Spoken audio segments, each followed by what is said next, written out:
Hello, good morning students. Class 8 subject Sanskrit. आज हम video बना रहे हैं 34B लेसन 7। इससे पिछले वीडियो में मैंने आपको लेसन 6 के अभ्यास प्रश्न कंप्लीट करवाए थे बेटा। आज हम इस वीडियो में नेक्स्ट लेसन यानी कि पार्ट 7 स्टार्ट करेंगे। और जैसा आप देख भी सकते हैं बेटा, यहाँ लिखा हुआ है सप्तमय पाठ है, पार्ट 7, अंक भी लिखा हुआ है 7 कहते हैं इसको हिंदी में। भारत जनता अहम, अहम यानी मैं, भारत भारतीय जनता, जनता हूँ, मैं भारतीय जनता हूँ अर्थात मैं भारत का निवासी हूँ। तो इस पाठ को हम पढ़ेंगे। सबसे पहले इसका पाठ का परिचय पढ़ते हैं। देखिए बेटा, यह कविता आधुनिक कवि डॉक्टर रमाकांत शुक्ल के काव्य संग्रह से ली गई है। डॉक्टर शुक्ल आधुनिक संस्कृत जगत में राष्ट्रपति सम्मान और पद्मश्री सम्मान से विभूषित मूर्धन्य कवि हैं, जिनका काव्य पाठ न केवल भारतीय आकाशवाणी, दूरदर्शन अथवा अन्य विविध कवि सम्मेलनों में अपितु मॉरिशस, अमेरिका, इटली, यूके आदि देशों में प्रशंसित है। यानी कि जो डॉक्टर, इस पाठ के जो कवि हैं डॉक्टर रमाकांत शुक्ल जी, उन्होंने काव्य संग्रह बनाया है। उस काव्य संग्रह से ये पाठ लिया गया है और वो केवल भारत में ही प्रसिद्ध नहीं है, वो विदेशों तक भी प्रसिद्ध है, जिसके अंदर मुख्य रूप से मॉरिशस, अमेरिका, इटली और यूके देश आते हैं। और उनको अपने इस काव्य संग्रह के लिए, इस काव्य पाठ की रचना के लिए राष्ट्रपति सम्मान प्राप्त है तथा पद्मश्री, इस रत्न से भी उनको सम्मानित किया जा चुका है।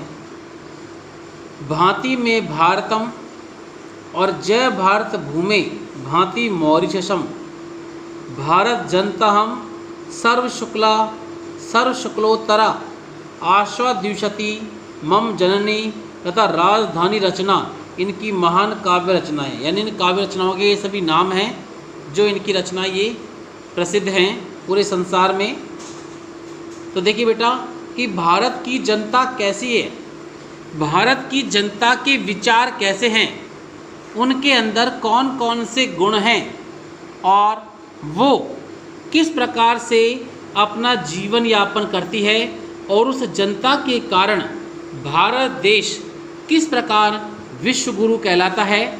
और अलग अलग प्रकार की यहाँ विविधताएं, आप सभी जानते हो बेटा, आपने पढ़ा होगा एसएसटी के अंदर भी कि भारत, एक उसमें एक मेन क्वेश्चन आता है कि भारत विभिन्न प्रकार की अनेकताएं होते हुए भी एक कैसे है। शॉर्टकट हम ये कह सकते हैं अनेकता में एकता किस प्रकार है।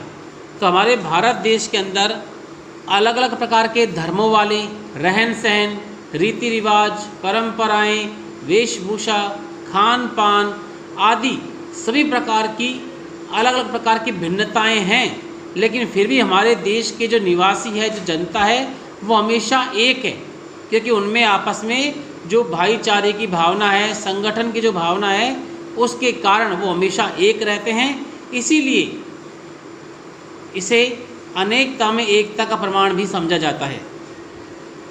तो बेटा आपको समझ में आया ये? तो देखिए इसके अंदर हम आज पहला श्लोक शुरू करते हैं। सुनिए,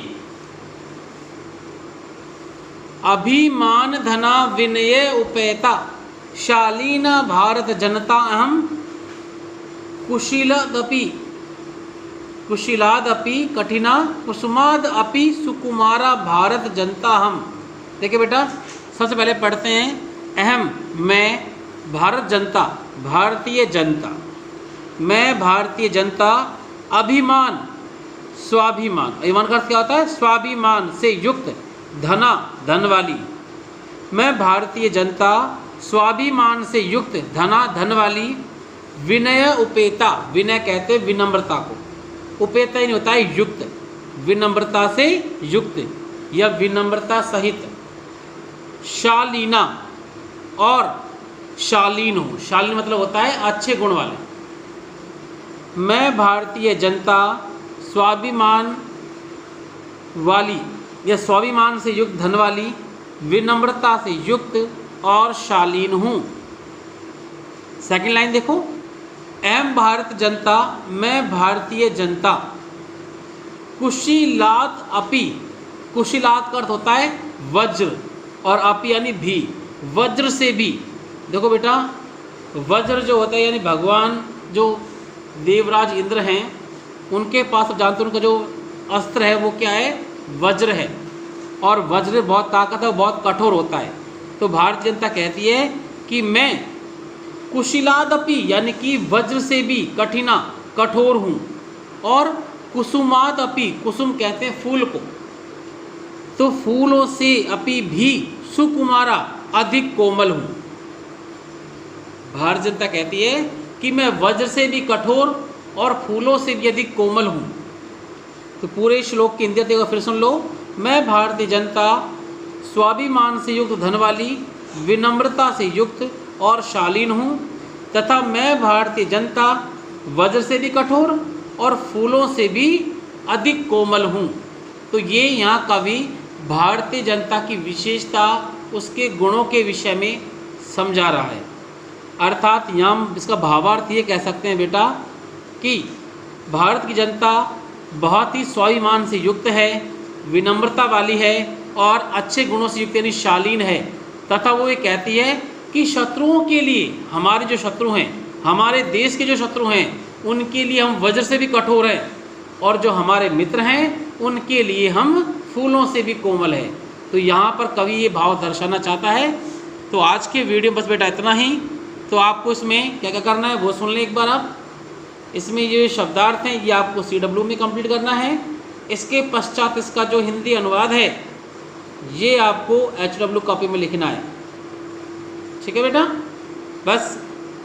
और ये जो नीचे लिखा ना श्लोक का केंद्रीय भाव, ये आपको क्या करना है, लर्न करना है, बस सिर्फ पढ़ना है इसको। ओके बेटा, तो आज की वीडियो बस इतना ही। Okay students.